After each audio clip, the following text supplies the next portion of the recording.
It's Monday night. We're here. 2 defects, maybe 1.5. Guy's a little under the weather. We'll see if he makes it through the show.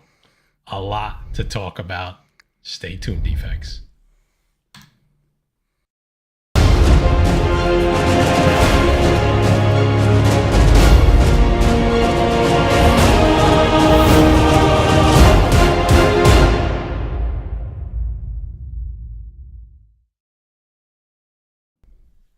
Let me tell you, if that intro doesn't just give you a little shot of life, Guy Forge, I don't know what will. What is up, defects? We are back. What's that? Gives me a shot of something. It's going to give you a shot of something. We are back for another Monday Night Live. I like these. I still enjoy these. 3 years in, I still like doing the live shows the best. Nothing beats it. You got the defects in the chat. I got my boys live with me. So much to talk about tonight. Literally, we're in the midst of running down the show last night. Guy makes a thumbnail, and at 11:30 p.m. Yeah, but hold on. Preface that because we had an exact discussion. We did of what happened beforehand. Yeah, it's like we went through the multiverse and came back and started the show over again. Yeah. I literally said to Matt, we were talking about what we're gonna do tonight and what we're gonna go over. And I'm making the promo, and I go, hold on a second. I go, I'm gonna make the fucking promo, and then something is gonna come out at like 12:30 tonight, and you're gonna be like, fuck, we got to redo the promo. Yep. And there was no way I was redoing it last night. And guess what? That happened, except it was at 11:30, and we didn't redo the promo. But everybody knows we're gonna be talking about Bob Chapek. I don't know how to say his fucking name. Is out. Bob Iger back in. Savior? I don't know. Let us know in the poll. There's a poll at the top of the chat. Let us know if you think it matters or not. But we're going to get into that a little while. There's a lot of cool stuff to talk about tonight. We got a new study done by Fandom we're going to talking about MCU fans and DCU fans. We got a little bit of spec here and there, what to avoid, maybe what to grab. We got casting calls for villains all over the place. Maybe Ryan Gosling's coming to the MCU. I don't know. But we're going to break it all down tonight. You know what else you got, too? Tell me. You got another episode of Cash It or Trash It. Oh, it's back, boys and girls. It's back. It is back. Cash It or Trash It. That's going to be towards the end of the show. We'll see if we make it through. So, a lot of familiar faces in here. Everyone Knight, good to see you, brother. Mike P in here. The chef is in the house. Dave Cerrone. Big Daddy John Ross. We're not going to go through the whole list, but we appreciate each and every one of you. Before we get into all that, Guy Forge, are you okay? Are you well enough to talk about our sponsors? I think I can get through it. You could do it. He's going to do it. I am well enough to talk about today being the first day. Yeah. Yep. Of the World Cup. Yes, it is. Weirdest thing ever in my life. The World Cup is in December. Yep. November, December, whatever you want to fucking call it. This is my World Cup. Which pretty cool. One of my prized possessions. I think it's really cool. Yeah. It's a replica of the World Cup. So we got to watch the USA today, just in case anybody watched it. If anybody watched it, if you're not going to watch it on the replay, I'll ruin it for you. They had the game within their grasp, and they just made a stupid mistake, and they tied it. So it is what it is. It is not the first World Cup without Italy. This is the second World Cup in a row without Italy. Yeah, exactly. So that is very upsetting, but thank you for bringing it up, Michael P. That is not something you want to Google right there. I'll tell you that right now. 2 defects, 1 cup. Whoa. Yeah. Before we get to this super chat from Big Daddy, let's talk about the sponsors. We got Express Comic Book Pressing Service. Erod 212. You guys know him. We've talked enough about him. You know his skills. He is the best of the best. Your presser's presser, as the butcher calls him. You can reach him at Erod212 on Instagram. You can also reach him at expresscbp@yahoo.com. You can get that 10% off with using your Defects code, Defects10. he submits to CGC and CBCS. So if you're doing that still, good for you. How you doing? And then everybody's favorite beaver. I know. Get some meds. I know. I see the super chat. Mutant Beaver Comics. You know the guys from Canada. www.mutantbeavercomics.com. I'm not going to say it again, but I am going to say it again. Do not go to www.mutantbeaver.com. That will take you someplace different. Use your Defects code, Defects10 for 10% off at the door. Tell Pat and the B-Man the butcher sends you. That's right. Oh, man, I forgot to click that off. And then Super Chat from Big Daddy.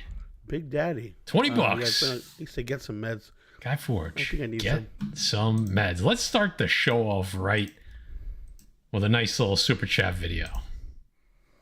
Hey, Defects. Guess who's back for some more Super Chats? Yeah, baby.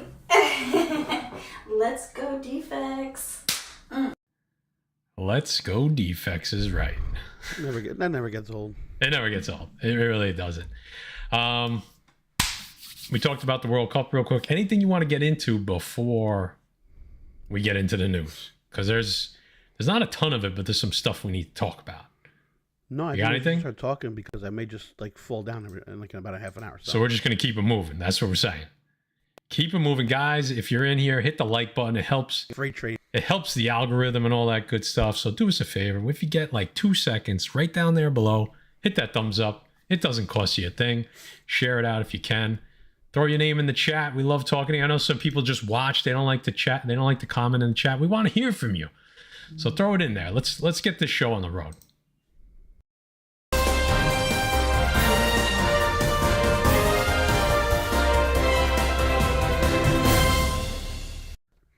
So goddamn official. It's been a while since we ran the news segment. So official. All we need is a whistle. Let's start off with everybody's favorite, the Merc with the mouth. Jay's favorite, Deadpool. All right, so let's get right into it. We got a couple of these articles tonight, and it's hard to classify them, and we'll talk about why. So there's a user on Twitter, Daniel Reitman. He gets, and him and a couple guys in Twitter, they get a hold of these casting sheets, okay, and they get information about who, like what the team is looking for. Big Daddy, appreciate you, dude. Absolutely.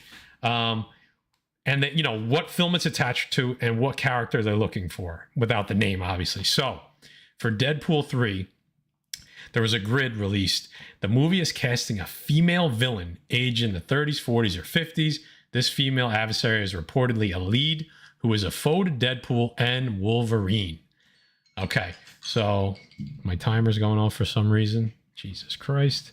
So not a lot of information there, and a really broad 30s to 50s. So I thought that was kind of interesting. Me and Guy talked about this last night. The two that came to thought right off the bat: Lady Deadpool, Lady Deathstrike, right? Which we've already seen, Guy, right? In the Fox. Which one was that? The second X-Men? The third? X2? X2, yeah, X2. It was X2, right? So not too overly, I don't want to say important, but just, kind of like C-list characters. So that's why I could see maybe that large range, 30 to 50s, and there's not too many details besides being a lead, right? So it looks like they're going to take some creative liberties with whichever villain it ends up being. But there was a theory floating around online, and tell us what you think in the chat. Murphy's Multiverse said, I want to give credit where credit's due. This is not from us. They were talking about that it could be the character Danger, who is the robotic personification of the X-Men's classic training room, the Danger Room. She becomes like a robot in one of the issues later on, or in one of the newer comics. The outlet made the educated guess based on the comic issue, which heavily features this character Danger, which Ryan Reynolds can be seen reading on the toilet in Hugh Jackman's announcement video. So a little Easter egg in the video. This character, not the first appearance, but the storyline is around Danger. So that's why they're that's why that outlet is talking about Danger as this villain here. He likes to lay stuff out. He does. He loves to do that. I'm gonna be honest. Someone said it in the chat. I love Ryan Reynolds as Deadpool. I love Hugh Jackman as Wolverine. Is this just too late? Is this like this makes me a little nervous? It's not too late. It's not too late. No. But it will be the last time we see Jackman as Wolverine, and it's possibly the last time we see Reynolds as Deadpool, from what I'm hearing now. That, and how can you do that? That's so weird. Not that I believe anything any of these fuckers say anymore. I know. So, but okay, so we have three characters. I'm not showing any books because I'm not super confident about any of them. We need a little bit more information. But 3 characters that you probably want to just keep an eye on. Start doing your due diligence yourself. Lady Deadpool, Lady Deathstrike, and Danger. That's a really good theory by Murphy's Multiverse. So something that you may want to take a look at. Pretty cool. Is that Amazing Murphy's Multiverse? I don't think so. I think it's just Murphy's. That's the Amazing Murph's Multiverse. Yeah, I thought maybe he has his own. Yeah, I mean, Sean Miller's saying there's no way this will be the last of Ryan as Deadpool. He has yet to fulfill his mega Marvel contract. Yeah, I mean, I don't see that. I don't get it. Like, yeah, but that's what he said. So I have no idea. I really don't know. Let's keep going.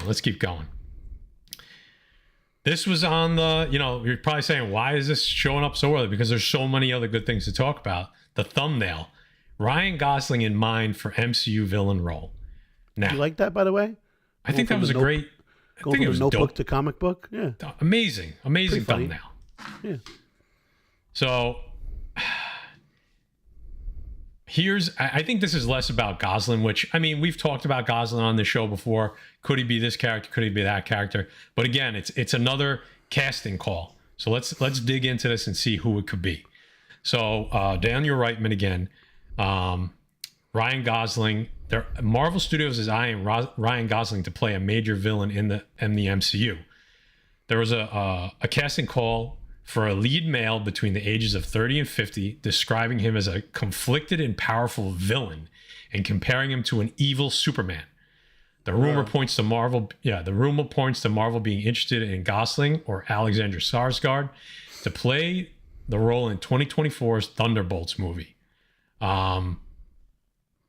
So 2 characters came to mind right off the bat when you talk about evil Superman. The Superman in the MCU, whether you want to say villain or anti-hero, Sentry, who is on the thumbnail, right? We know that character, they said conflicted and powerful villain. We know he was definitely conflicted, right? We've had the Void, we've had Sentry, Dark Energy. I mean, there's been a lot that's happened with Sentry. Really interesting character. That's Robert Reynolds, okay? But there's also Hyperion, okay? And shout out to Butcher 105 for reminding me that Hyperion is definitely another possibility. So Sentry, they've been talking about Sentry guy for years now, that he's coming to the MCU. Yeah, that book has popped in our laps multiple times throughout the last 2 years. Like, oh my God, get this book. Oh my God, get this book. And it's like, then nothing. Right. So I don't want to say so funny. No, I'm not saying get the book. I'm just explaining how it's come up, because I honestly didn't know about Sentry until a couple years ago. Right. Well, it's not a character that's been around for a while. I think 2004, 2008. Yeah. And it's really funny. It's really funny. I'm sitting there in the afternoon today, and obviously I posted the promo, and literally a video comes up from the Cosmic Wonder, and I started laughing. I sent Matt a screenshot of it. I go, and it's about Gosling playing Sentry, and I go, he's a couple hours ahead of us. Yeah. I mean, we talked about it on the phone first. Oh yeah. We did. Yeah. So what is Sentry? What points to Sentry, right? So Sentry was injected with a super soldier serum, right? So we know that that's still a thing in the MCU, and we know Thunderbolts. Right, we're going to have Thunderbolt Ross, so the Super Soldier Serum is going to play a big part of that. So there's the connection for the Thunderbolts for Sentry. But Hyperion, right, same godlike Superman conflicted villain, anti-villain. He's gone back and forth. Hyperion has ties to Squadron Supreme, who they've been talking about that team being around for a while. I could see that going up against the Thunderbolts. That's a possibility. The thing with Hyperion is confusing. Which Hyperion are we going to be talking about? There's the Hyperion that the Grandmaster created. I think that's Avengers 69. There's Mark Milton, right? That's the first actual Hyperion. I guess the long-standing Hyperion from Earth 712. That's Avengers 85. And then there is Marcus Milton, who becomes the new Hyperion once 616 comes back into the Marvel continuity and comics. And again, joins Marvel Squadron Supreme, AIM, things like that. And that's a 2012 book. And that's the only one that's actually still affordable. This is a $5 book. Avengers #1, 2012. The character was in the video game, The Marvel's Contest of Champions. That's the version of the character they use in the video game. The mobile game, I should say. The other two books, cool to have in the collection because they're I think they're Silver Age, late Silver, early Bronze Age Avenger books, but expensive. So you're not going to run out in spec there. But why not spend $5 to $8 on this version of Hyperion? And maybe they call him Marcus Milton, and then this book becomes, it's not going to be a home run, but clearly it's going to increase in value. So you're blowing my mind right now. Yeah. I'm blowing your mind? Yeah. Knowledge drop, a little bit. I mean, just a little. Maybe we haven't done spec in a while. Milton? I mean, hello. So, again, we're not trying to, we're trying to be very cautious with the spec, only where it makes sense. We'll throw out the book names. If you want to go and hunt them down, that's up to you.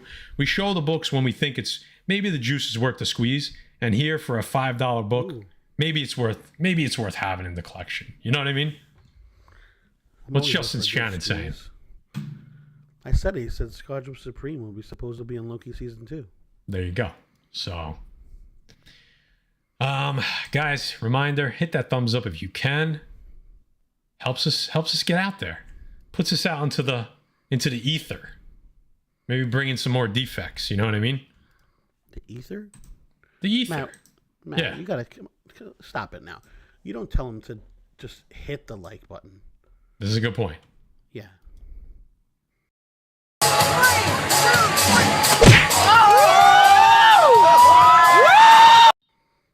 The defect smash the like button. Defect smash. Should we keep going? Yeah. This is one that just came out. We didn't even get to talk about it. Just happened this afternoon as Guy coughs. Hey, that's how excited he is. Marvel's Blade reboot hires new director amid production issues. Great news, guys. All right. So I don't know how to say this name. Marvel Studios reportedly tapped Yan Demange. Sounds right. And to direct Blade. We know there was a ton of trouble. Now, Demange is best known for directing the pilot of HBO's Lovecraft Country, which big hit, and horror vibes. Total horror vibes. So I am all aboard for this because that's what we want Blade to be. We want it to be a horror movie. That's what it is. That's what it should be. Right? That's why they scrapped the first script. And we are where we are. So, positive move here, in my opinion. White Boy Rick, he was also the director of White Boy Rick, which is a super, super underrated movie. I'm okay with this, 1,000%. Marvel is making some right moves, and we'll talk about maybe their biggest right move later on in the show. All right? Yeah, White Boy Rick. Guy, I mean, anything to add here? I mean, it's just a little bit, just a headline more or less here. Well, you recently had Wesley Snipes come out with some new comic books. Yeah. So he's been in the news recently too. Bringing out some new books. So like he's making his face visible again, maybe for the right reasons. So. All right. I like it. But at least they have a director because they're their start date is definitely, or their premiere date is definitely pushed because it's been a fucking disaster. So, all right, this was kind of going to be the main portion of the show, like the where we spend time. But with the Bob Iger stuff, we're gonna let this one roll right into that. So this is gonna be a lot of reading, and then you guys can react. And Guy, anytime you want to jump in and highlight what people are saying, because there's a lot of information here. Okay. Go ahead. You know guys. what? Yeah. Before I do that, I'm gonna get my beer real quick. Give me one second. Did anyone else watch soccer today? I mean, I was at work. I watched it. I took lunch right around the perfect time.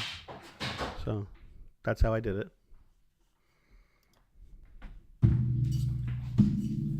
No? Nobody? What was that? I was asking if anybody watched soccer today. Oh, Jason couple did. people. Okay. Couple people. Gotta get it in the koozie. Keep it nice and cool. I have something too. So There you go. What are you drinking? NyQuil? you know what? It's funny you said that because I was gonna take NyQuil right before the show and see if I can make it. That would have been interesting. Right? I gotta be honest. Maybe one night we should all do that. I do that sometimes with my wife. I'm gonna be honest with you. Wow. Yeah. I take NyQuil and I'm like, babe, let's see if this can happen. Yeah. Sometimes Before when you stay I pass up, out. It's like a game. It's like It's a fun game. game. Yeah. It's a fun game to play. You guys should I try hear it. you. Let me know. Let me know how you do. Let us know in the comments. It doesn't happen every time, I'll tell you that much. All right, so here we go. Bear with me, guys. But I want your reaction for sure. A new study / survey from Fandom, okay, which drew from a survey of about 5,000 entertainment and gaming fans between the ages of 13 and 54, okay? So pretty much most of us, right? They would have been surveying us. Okay, so they broke the fans down into 4 categories, okay? The first one was the advocates. They are the core fan base described as deeply invested in the IP, so much that it's part of who they are. They are most likely to watch content within the first few days of its release. Fans similar titles that they like outside of Marvel are Rick and Morty, Harry Potter, DC, Star Wars, Stranger Things. So basically, most of the people in here watching this are the advocates. Okay, so like the hardcore fan. Then there's the intentionalist. These fans are, which on average make up the largest segment of the franchise's fan base, are more discerning, influenced by marketing and strong reviews, storytelling themes, and actors and filmmakers behind the projects. They'll most likely watch within the first 2 weeks. Franchises with high numbers of intentionalists include the sex lives of college girls, Breaking Bad, and Better Call Saul, The Handmaid's Tale, Game of Thrones, and Only Murderers in the Building. Okay, interesting. Some really solid series in there. So that's the, I would say, not hardcore fan, but fans, right? Fans that, you know, they're seeking out the content, but they want to make sure it's good, right? Yeah, there you go. The culturalist, they are the heavily influenced by the buzz surrounding a popular release and see watching as an opportunity to connect with friends and family, as well as large cultural conversation. They'll most likely watch within the first month. Franchises with a high number of culturalists include Chicago Fire, Ted Lasso, True Detective, The Challenge, and It's Always Sunny in Philadelphia. Okay? See what's happening here? And then the last is the flirt. The flirt, guys. As the name implies, these are dabblers who are mostly interested in entertainment they can come in and out of and will allow them to find common ground with others around them. They'll most likely watch when they have the time.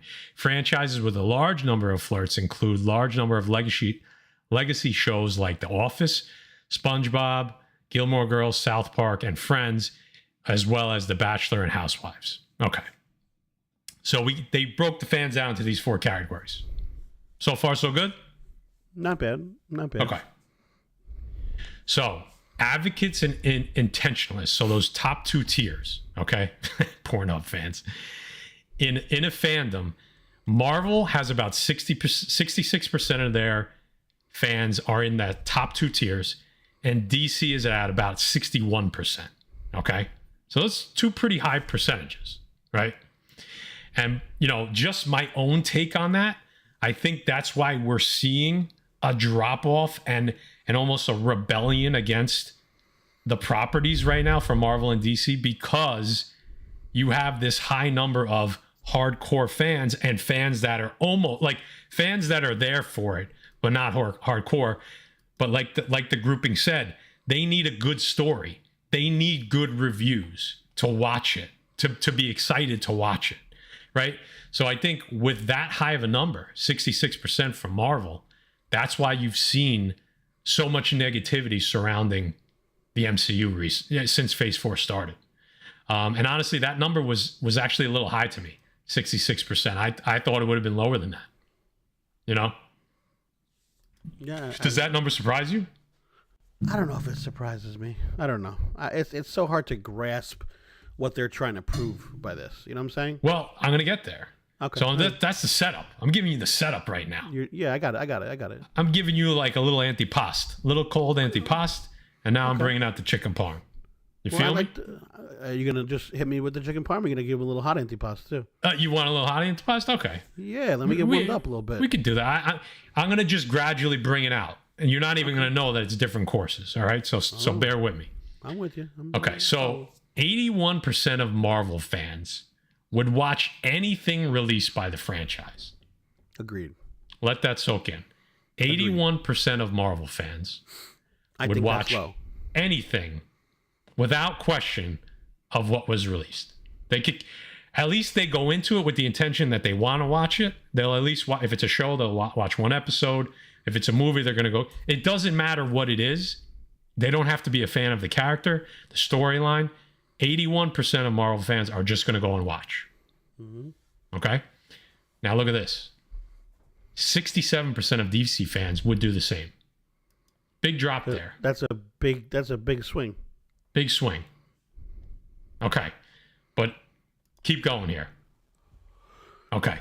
Conversely, just 38% of Marvel fans say they're focused on specific superheroes rather than the entire MCU. So 38% of Marvel fans aren't necessarily interested in individual movies, like a show revolving around one character. They care about the overarching story. They want to know how it all connects. They want them all to connect. They want Avengers Endgame. They want Civil War, right? I think that number is a very telling sign for what the negativity has been for Phase 4, because they haven't done a great job of connecting everything. We know that they're rebuilding, right? When they're starting over, but fans still want... You gave them a taste of the overall arching MCU, and they haven't really got too much of that in Phase 4. Now, on the other hand... I'm on board with this, though. So you like this? You like this, right? Yeah. I'm almost...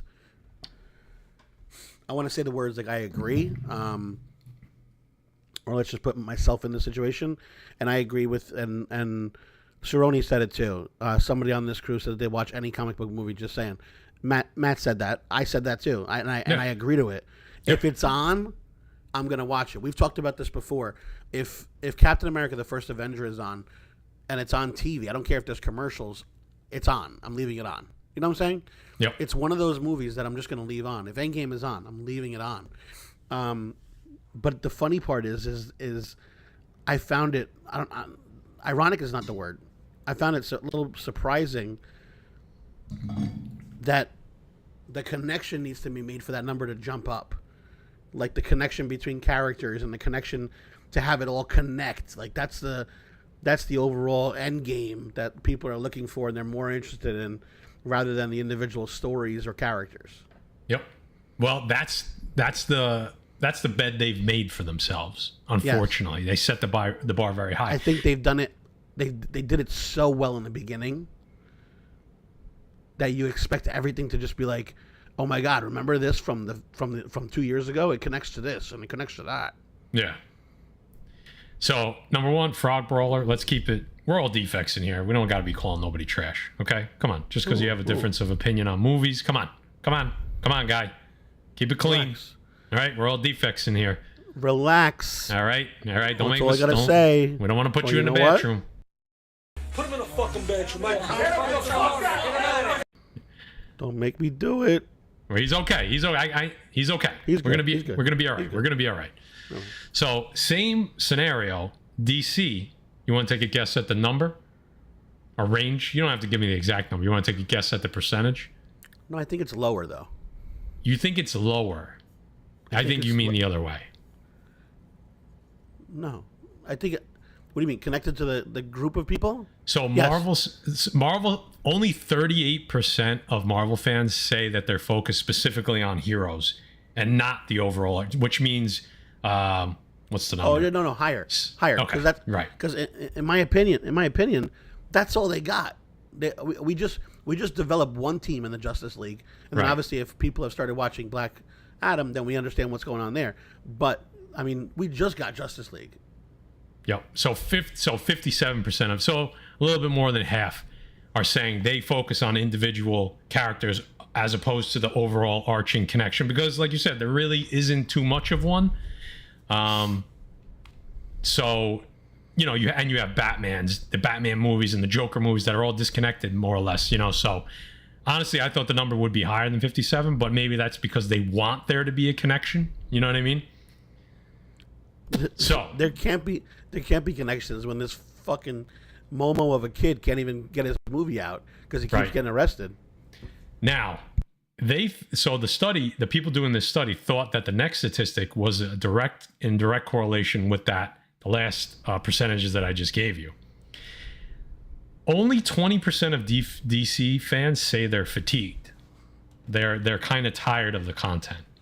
It seems repetitive. It's fatigue. You know, the fatigue is setting in. 20%.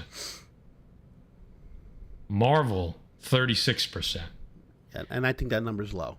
I think that's a little low, but honestly, let's just say that's right. It's 40%. That is almost half of Marvel fans. Yeah. You're above a third. Okay. Are you surprised? Are you Above surprised a by third. that? So you'll say between a third and a half of Marvel fans are just getting tired of what they're watching. That is shocking. I mean, it is and it isn't. Like, I know that's the case, but the fact that that's actually, you know, this is not a poll of the Defects chat, because we know what it would be in here. This is Fandom. They're taking equal number of hardcore to super casual fans, and they're coming up with these numbers. 5,000 people. That's a pretty wide sample. That's super fascinating to me. That's super fascinating that there's that high of a fatigue. Yeah, and considering that you're saying 66% of Marvel fans are in those top two tiers.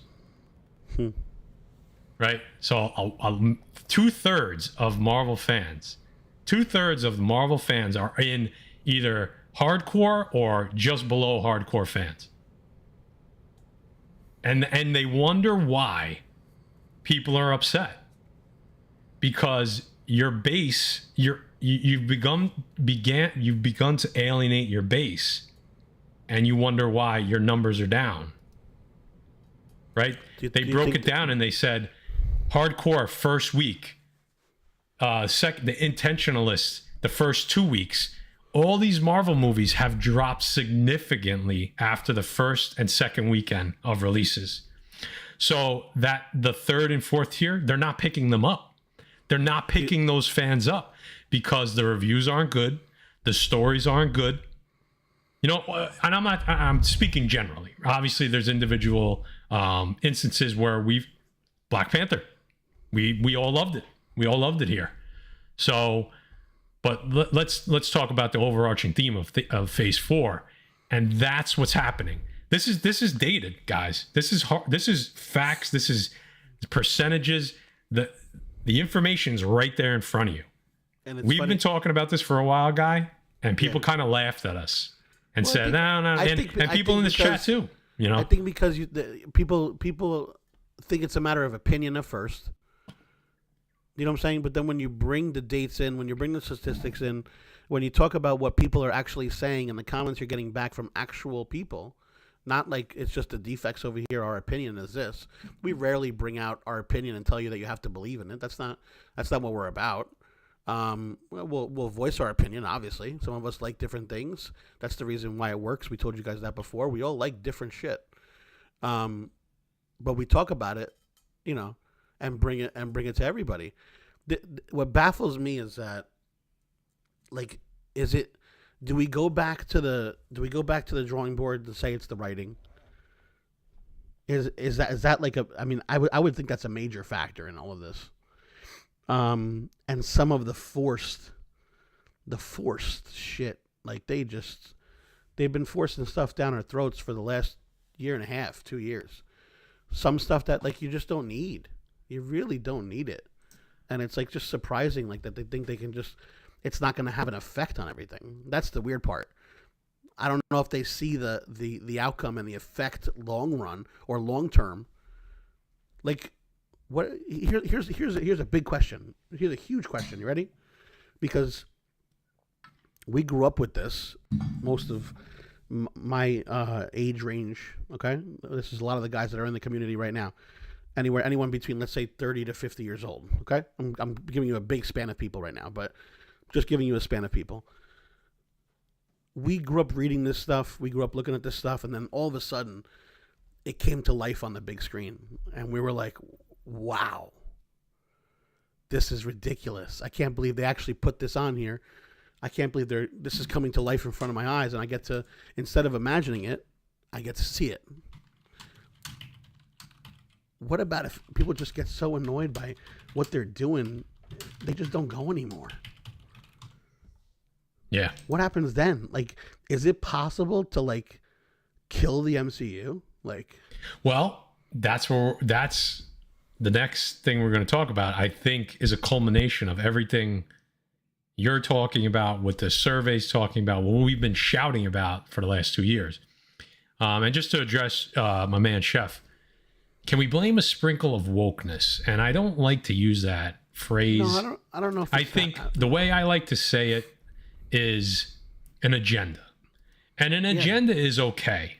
All right. Because there's going to be some hint of it in every movie. But when the agenda is more important than the actual movie, than the actual writing, than the actual characters, that's when you run into trouble. And I think that's some of the trouble that they've run into with certain movies. Definitely not all of them, but with certain movies. So can we blame it? I blame putting the emphasis. I'll give a really PC answer here. It's when you don't put the emphasis on making a movie as the first priority, and you put whatever agenda, and it could be anything. It doesn't matter what it is. I don't care if it's something I agree with or I don't. When that becomes the emphasis, you're going to have a bad movie 9 times out of 10. So, I think we just roll right into, this rolls right into this. Yeah. Right? Yeah, go right ahead. There's a saying, the fish head stinks. When the fish head stinks, the fish is rotten. They throw it away at the market. Okay, so when the CEO is shit rolls downhill. You're gonna get shit top to bottom. So late last night, the news dropped that Bob Chapek, basically he got fired. He didn't step down. Bobcat, go away. Chapek.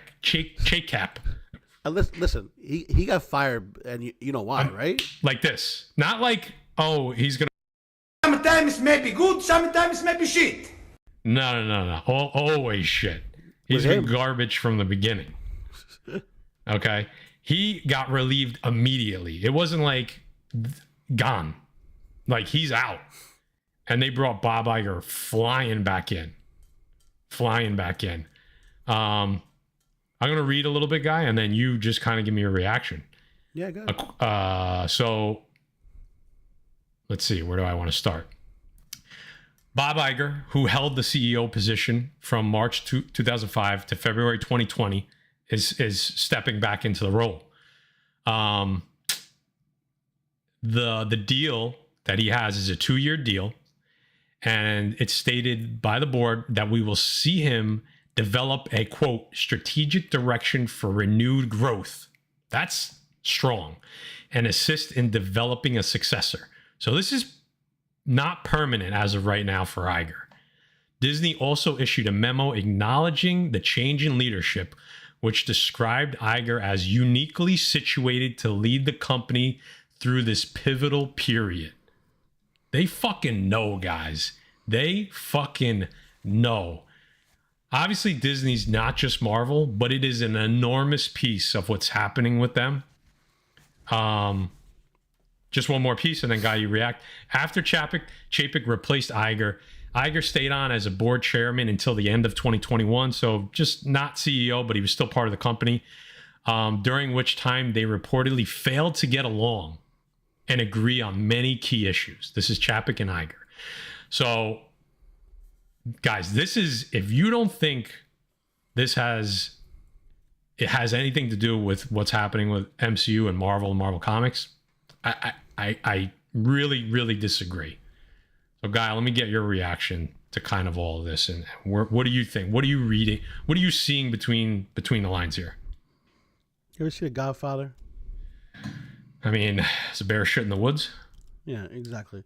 This is like waking up in the morning and finding the fucking horse head in your bed. All right? Like, they came in the middle of the night, they fucking chopped this guy's head off, and they said, here we go, let's fix this. So, I mean, we're going to see what happens. I mean, he obviously was there in like some sort of role, but when someone's ahead of you that's, you're not getting along with, then he's making the decisions ultimately. It's not going to work. So. Yeah. I mean, guys, Iger had an enormous hand in building what we grew to love in the MCU, phases 1 through 3, right? That had his fingerprints all over it. Feige was in a different position. Is that true? He had he was involved. He was obviously heavily involved in getting the Sony deals done for Spider-Man, heavily involved in getting the Fox deal done to bring all those properties back. If you don't think that that their numbers were poor and it had to do with bad subscriber counts on Disney Plus, bad retention rate, disappointing movie releases, I wrote a couple other things here. The Scarlett Johansson debacle, that was because of Bob Chapek. Just all of Phase 4. The CGI has just been garbage. Terrible. Like, it's really something I'm starting to notice. I didn't care about it as much before, but it's becoming more noticeable. And we know that a lot of the CGI artists have come out and said that Marvel has been extremely hard to work with lately. And it shows. They're going to the bottom of the barrel. Blade, we talked about Blade earlier. This is all coming full circle, guys. We talked about Blade earlier, that whole debacle. Animation, possibly all going away, right? We didn't put that in the slide deck, but Spider-Man freshman year in serious doubt right now. The rest of the animation slate in serious doubt right now with what's it called? Jesus Christ. What If, the exception as of right now. The special presentation, the change from Disney Plus series to special presentations, which we know is going to become not the norm, but in the mix. The revenue, the disappointing numbers. This is all a culmination and all placed right on Bob Chapek's doorstep, and he got fired without hesitation. Can I ask a question? Yeah. And someone said it in the chat too. When did Favreau leave to go to Star Wars? Probably around that same time. Probably like beginning of Phase 3. I think that was a major, major blow to Marvel. I love Jon Favreau. I loved him from the beginning, from Swingers. Like, that was one of my favorite dudes. Forget about his acting. His directing was bonkers once we figured out what he could do. From funny stuff to serious stuff to whatever. The guy's got a brain for it. Yeah. And it just shows in the work that comes out. Whatever he's attached to is like, turns to gold. Like, honestly, like he's like The Rock. Like, but like, in his form. You know what I'm saying? Like, yeah. The Rock does stuff and The Rock everything turns to gold because it's The Rock. Yep. Favreau everything turns to gold because he's that talented. You know what I mean? Absolutely. And I feel former Trout. Vegas, baby. Vegas. You're so money you don't even know it. You got these don't claws, even know. You got these fangs, these claws. These fangs and these claws, and you don't know what to do with them. I could recite the whole movie, dude. So yeah. It is. Favreau is a genius. And I think Marvel misses him a lot, honestly. Look what he did with Andor. I mean, Star Wars, The Mandalorian. Look what he did. I mean, come on. It speaks for itself. Talking about the graphics and all that shit, let's not even get into it because Star Wars blows all of Marvel away right now. Yeah, right now? Yeah. And I saw some people in the chat saying, Marvel's not a huge part of Disney. Disney acquired Marvel for $4 billion. If that's not a huge part. Since then, they've made $26 billion just in the movies. That's more than any other production company. Combos. More than any other production company. And that doesn't include the merchandise. And that doesn't include the theme park rides that they've now integrated with Marvel. 11. Okay. It's like splitting aces. Yeah, you got to double down. So if you think that Marvel is not an enormous part of Disney, you're mistaken, because they are. The merchandise and the rides now that they've integrated in, you can't remove it. It's a major organ now. They rely on it for revenue. It's not just they rely on it for revenue. So yes, trust me, this didn't just have to do with the theme park and the Disney movie. No. This is a big part of this is because of Marvel. The numbers don't lie. So what else are people saying? That's it. Everyone now talking about Filoni and Star Wars and stuff like that. Yeah, listen. Okay, so now let's sum this up. To me, this is enormously good. I put a poll up, and it was like 47% of people said that this was a good thing. 40% of people said it didn't matter, and like 5% said, or something like that, said that it was a bad thing. I think we could throw that one out the window. Yeah. But more than half of the survey was people saying that this is a good thing, and I agree. I think that this is this is the best news for the MCU that we've gotten in a very, very long time.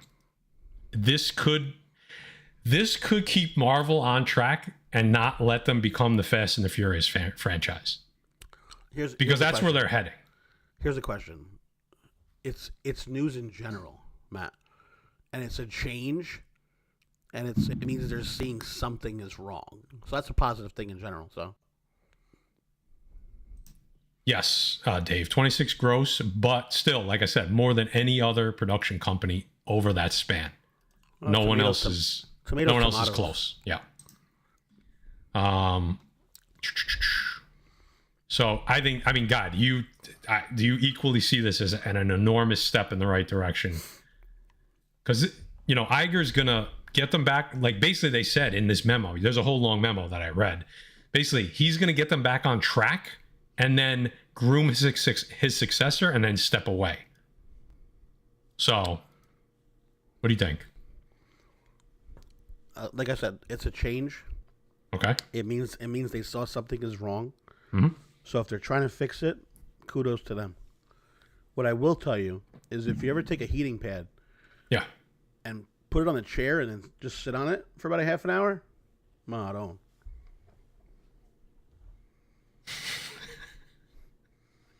don't even know how to respond. That's all I got to say. Yeah. So, yeah, I mean, the James Gunn thing, right? Like, there was too many things. The James Gunn, I mean, so many things have happened over the last 2 months. Diggs, here's the question. It's going to take James Gunn a minute to get it all together. But don't you have confidence that he will? Don't you have confidence that he will get it together? Two other slides that didn't make it in. Right after we went on the show last week, or maybe right before, James Gunn put out, did we talk about this? James Gunn put out a tweet that said, guys, tell me what you want to see. Yeah. Tell me what you want to see for DC. If that's not positivity, like in the right direction, and a guy thinking with his fucking brain, what is? He's asking the fans what they want to see. Whether he used it or not, who cares? That means he's reaching out to the fans and actually making a statement. I think DC has this opportunity to overtake Marvel.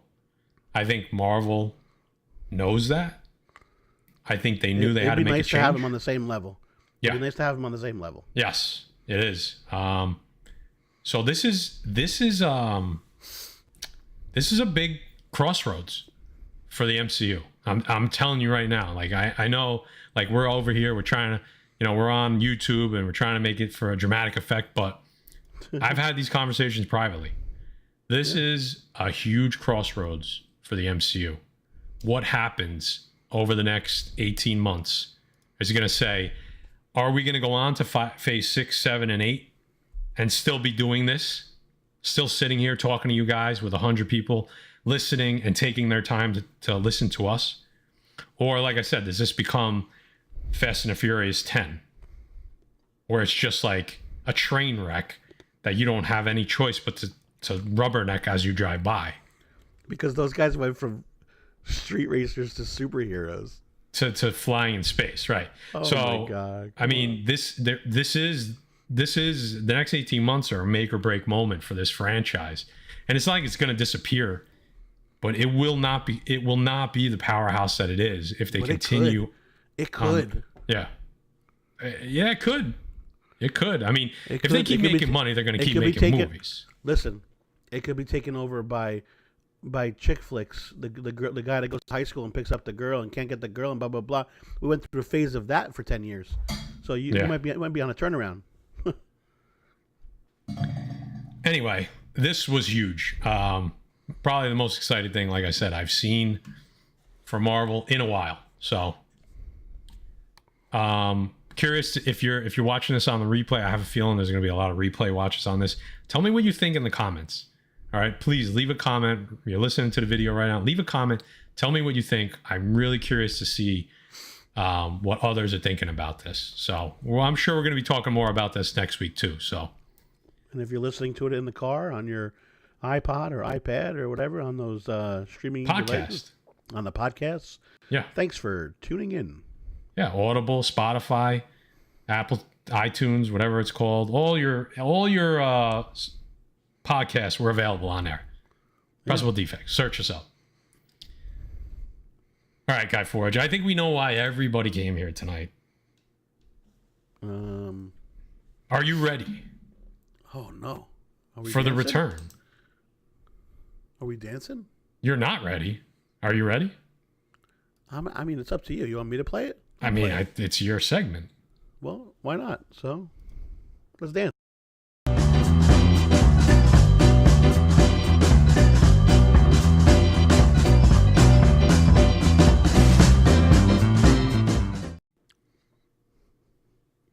Little mini, only hand dance tonight. We're only hand dancing tonight. I had the spirit fingers. So, guys, I got a hood on. I got my headphones on. I got my hat on. I'm starting to stay warm with the heating pad. It's cash or trash it. It's back in full effect, ladies and gentlemen. Matt, you want to bring up the chat over you here? Know it. You know it. Over there. Look. We're going to put up the chat over there, guys. I'm chewing on like a little menthol thing, too. How you doing? Just shouting out, hey, back issue Paulie. How you doing? Back issue. Back issue.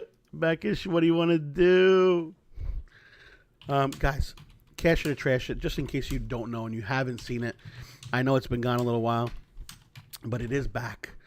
We're talking about things, and obviously we're going to put some things in the chat of whether you cash it, which means that you like it, so you want to scream cash it, cash it, cash it. Hey, if you don't like it, obviously trash that shit. So we're going to go over some things. I got a little layout tonight, and I wanted to talk about a couple things that were in the news recently, Matt. Mm-hmm. So this is pretty exciting. I'm going to bring this up, and bear with me. Bear with my voice. I apologize. But let's first one on the list. Let's get it. Or Deadpool. Boy. No. So this was on comicbook.com. Or no, what is it? CBR? CBR, yeah. According to a report by reputable scooper Daniel RPK, the Wade Wilson actor is pushing for Tatum to appear in the Merc with the Mouse third blockbuster. The capacity which Tatum could appear is currently unknown, but it's rumored that the Magic Mike star may feature as a character other than Gambit. See what I did there? I did. Okay. A role to which he's been attached for several years. Neither Reynolds nor Marvel Studios have responded to these rumors. Guys, Ryan Reynolds wants Channing Tatum in Deadpool 3. I mean... What am I responding to? Are we getting Gambit? Like, is he going to do... Now, here's the question. Take the graphic down. I'm going to... So you can see what people are saying, yeah. So here's my question with this, too. One, cash it or trash it, obviously. But what is it exactly are we cashing? Do you think this is a good idea?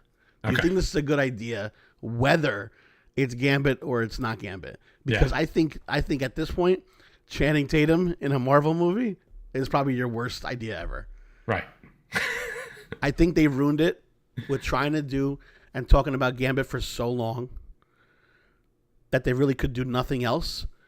But I feel like they can't do it either. So I'm so torn by this because everyone knows how much I love Gambit. Probably my favorite character besides Forge. My favorite X-Men, let's put it that way. Yeah. I'm going to trash it. I trash it totally.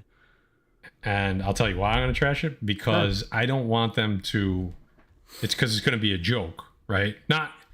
I'm not saying it in a negative way. I'm just saying whatever it would be a joke. So then we're going to get Gambit in the MCU, but not really. Like, I want Gambit in the MCU. I want him done right. So I don't want him to show up in Deadpool. Correct. Like, that's what I want. Like, if you told me they're going to do like a one-line funny thing with Channing Tatum and saying something about Gambit, I'm okay with that because it would make me chuckle and that would be the end of it. But it has nothing to do. And it has nothing to do with the MCU. Joke about Gambit, like you see him playing cards or something like that. Yeah, playing cards, or maybe he's dressed up like Gambit, Halloween trick or treat. I don't know, something stupid. Wow, wow. Yeah, I'm just saying. That's where you went. That's where I went. So I'm gonna trash it. But if they give me like a little one-liner and Tatum is just Tatum and he's not actually Gambit, I think I'd be okay with it. You know what I mean? He's just playing himself. Yeah, I think then I would be okay with it. Wow. Yeah. Okay. I went deep on you there. I think the chat is... I think trashing it is the majority on this one. I don't think I've ever seen all trash, and it's literally been all 100% trash. I think it is. Yeah. So what's in the hopper, brother? Moving right along. This is weird because we know some of the big directors out there have a lot to say when it comes to Marvel movies, right? Yeah. Okay. Guy Forge. I'm here. So here's wow. Here's one of my favorite directors.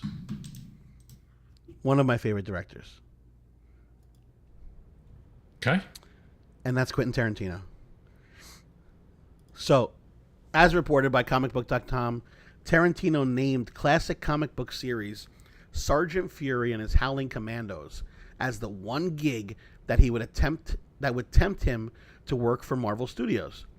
Sergeant Fury and his Howling Commandos was created by Stan Lee and Jack Kirby and ran from 1963 to 1981. As its title suggests, it's chronicled the adventures of Nick Fury and the elite special unit under his command during World War II. The Howling Commandos are already part of the MCU continuity, however. They report to Captain America and have no direct connection to Fury. It's worth noting that Tarantino was speaking hypothetically, and there's no indication that Sergeant Fury and his Howling Commandos adaptation is currently in the works. Tarantino doesn't do things for no reason either. Let's throw that out there. Huge fan of Tarantino. Huge fan of his work. If you guys go and watch, oh my God. Drawing a blank. Wow. It'll come. What are we talking? With Shashula, the girl. Shashula. And Hitler and all the guys and the. Come on, guys, help me out. Inglourious Bastards. Inglourious Bastards, one of the best movies I've ever seen. I mean, forget about all this stuff, Reservoir Dogs, Pulp Fiction. If you're talking about war stuff and how he did Inglourious Bastards, if you have not seen that movie, go see it, man. Go see it. I think this is a great idea. I think he'll bring a different aspect, and this is no holds barred. Tarantino does not listen to anybody. He's going to make a movie, and he's going to make it good. 100%. If this is at all in the works, I catch this shit. I'm curious because he's made some disparaging comments about Marvel in the past, right? I know he has. So has Scorsese. Yeah. And he's coming around and said he would actually do this, which is interesting. Would I think they would ever let him do it? I don't know. I don't see them. If this became like a serious thing, I can't them just saying like, no, we don't want Tarantino to direct the movie. I'm going to cash it.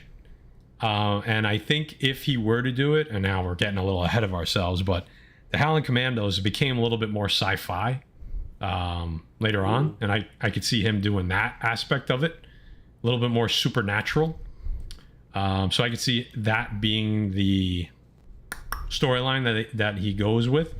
So yeah, this is like cash. That. You what? I almost don't like that. I like the backstory. Yeah, I know, but I feel like that's what they would do, because that's kind of right up his alley as well. Got it. Because you could combine the two storylines, and that's right up his alley. So I'm 100%. I think the majority of people agreed on this one too. Yeah, I saw a couple trash. I saw a couple, nice. Not too many. Well, here you go, guys. Keep it moving. Two more. What is that? This Mustard, Ronald McDonald, Daredevil suit? Yeah. Okay. You know who it is, right? Yeah. He serves the burgers a couple times a week. A new report claims that Daredevil, Born Again, will mark the Marvel Cinematic Universe debut of a superhero which ties to the new Avengers, Maddie. Yeah. So this is pretty cool. A report claims that White Tiger will debut in Daredevil Born Again. And this comes courtesy of your favorite place, Murphy's Multiverse. The outlet cites two unnamed sources who independently corroborated recent rumors of White Tiger's involvement in the upcoming Disney Plus series. These same sources apparently declined to comment on the related rumblings that screams Jenna Ortega was already cast in the role. In the comics, White Tiger is a mantle held by several individuals, including New Revenger Angela Del Toro and Mighty Avenger Ava Ayala. Marvel Studios is yet to publicly comment on White Tiger's alleged inclusion in Daredevil Born Again, which means it should be treated as pure speculation for now. Okay. I leave this to you because I know you got some info on it. We do. This is a first, guys. This is a Defects first. We're actually going to have a little speculation during Cash or Trash It. Ooh. So first thing I'll do is I'm going to trash this. And I'm going to explain why. All right. Okay. So let me get into it. Let me take control here. So as a guy was saying, oh, look at this. We got everything on. Everything's on the board. I like it. That might not work for us, though. We're going to have to dump it out for a second. So as Guy mentioned, you have several iterations of White Tiger. So you have Hector Ayala, who I think that's Spectacular Spider-Man, Peter Parker Spectacular Spider-Man number 9. First, I know I'm going to get this wrong. Hold on.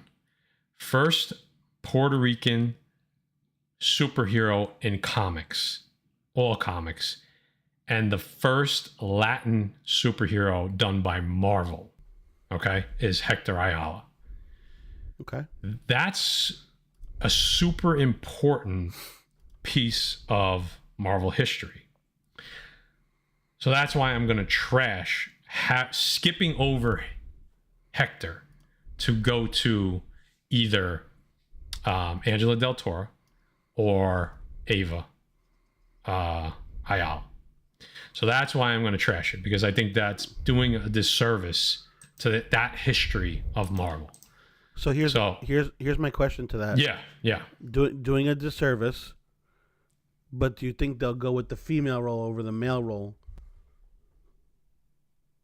I know you're already saying that. No, that's what I'm saying. I think if they do, I think that's what I'm trashing, because they should pay respect, and it should be Hector. Correct. Yeah. But is that enough? Is that enough? Well, here seeing your track record. To me, they've done so many female characters. Why can't they bring in a male character right now? You know what I mean? I get it. So who's it going to be? I know Dave Cerrone said earlier, be careful with this spec. So these books, these are the Ava Ayala books, who's Hector Ayala's sister, I believe. Yeah. So cameoed in Avengers Academy 20 in 2011 and full in the issue 21. Okay. So again, Ava Ayala at least has the last name, right?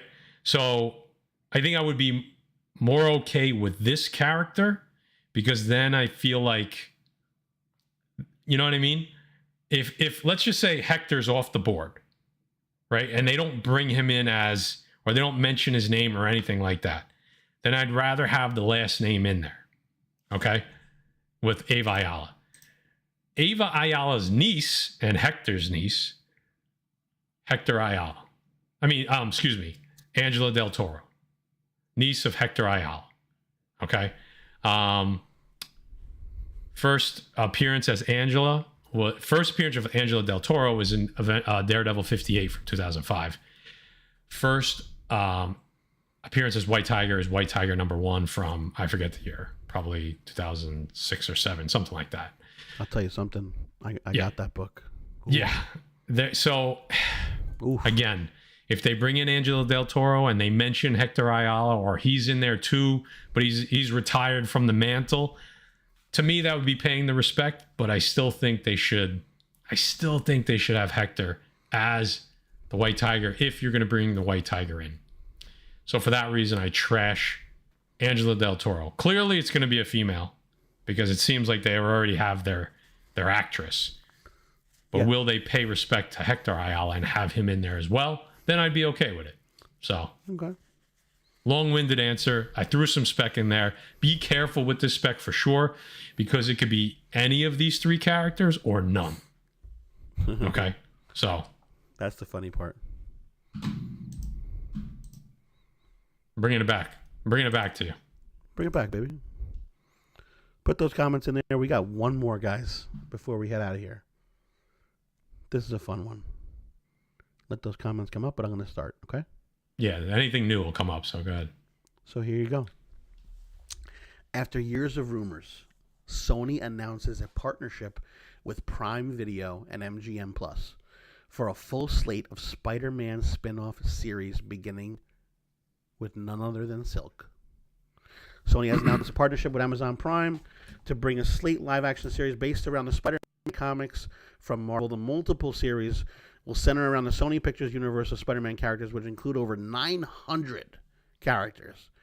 Sony's new deal will begin with Silk, Spider Society, revolving around a Korean-American woman named Cindy Moon, who gets bitten by the same spider. Now, you know what? This fucking spider gets around, by the way. Yeah, what the fuck? No one wants to talk about this spider.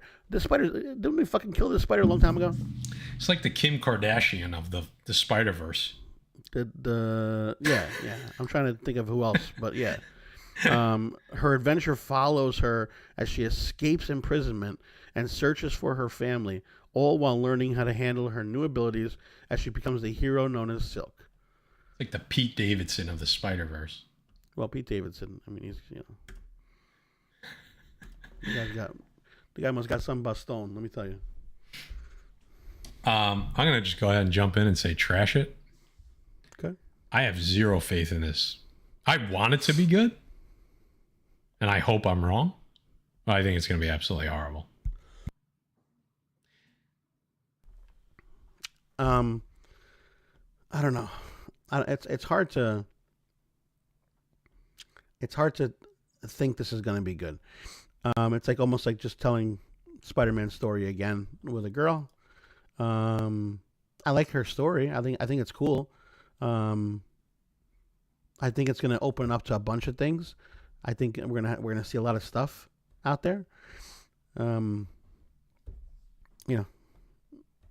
If you like it, you like it. We'll see what goes on because they're gung ho on it. So it's not like they're gonna get rid of it. They're invested in it. It's coming whether we like it or not. Yeah, I mean you nailed it. I mean the Spider-Man stuff, the Sony stuff has just been so bad. It's so bad. It makes the MCU look like fucking award-winning.